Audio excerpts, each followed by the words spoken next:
ஓம் ஸ்ரீ சாய்ராம். ஜனவரி 15, 2024. சுவாமி வழங்கும் இன்றைய அருளமுதம். சங்கராந்தி தினத்திற்கு ஓர் தனிச்சிறப்பு உண்டு. சங்கராந்தி என்றால் சம், அதாவது ஒன்றிணைந்து வருவது, மற்றும் கிராந்தி என்றால் ஒரு பெரிய மாற்றம் என்று பொருளாகும். இந்த நாளில் இருந்து சூரியன் மகர ராசியில் பிரவேசிப்பது ஒரு பெரிய மாற்றத்திற்கான தொடக்கம் என்பதை முன்கூட்டியே தெரிவிக்கிறது. இது ஒரு தெய்வீக கட்டத்திற்கு நகர்வதை குறிக்கிறது. மனிதனின் மனதை இறைவனை நோக்கி திருப்பும் முயற்சியை இது குறிப்பிடுகிறது.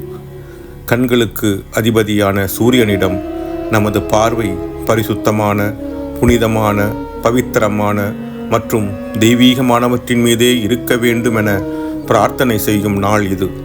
மனித வாழ்க்கையின் குறிக்கோள்கள் எனப்படும் புருஷார்த்தங்களின் உண்மையான பொருள் என்னவெனில், ஒருவருடைய கால சூழ்நிலைகளை வாழ்க்கையை அர்த்தமுள்ளதாகவும் உன்னதமானதாகவும் மாற்றுவதற்கு பயன்படுத்தி கொள்ள வேண்டும் என்பதாகும்.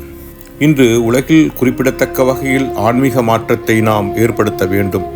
அப்போதுதான் மகர சங்கராந்தியை அனுசரிப்பது அர்த்தமுள்ளதாக இருக்கும். ஒருவருடைய பார்வையிலும் அணுகுமுறையிலும் எந்த மாற்றமும் இல்லாமல் வெறும் வெளிப்புற மாற்றங்கள் கிராந்தியை குறிக்காது.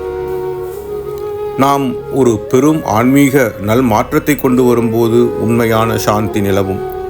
தெய்வீக அருளுரை, ஜனவரி 14, 1985.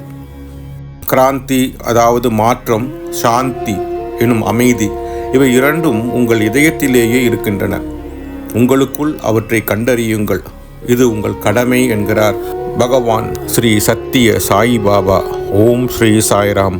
ஓம் ஸ்ரீ சாய்ராம். ஓம் ஸ்ரீ சாய்ராம்.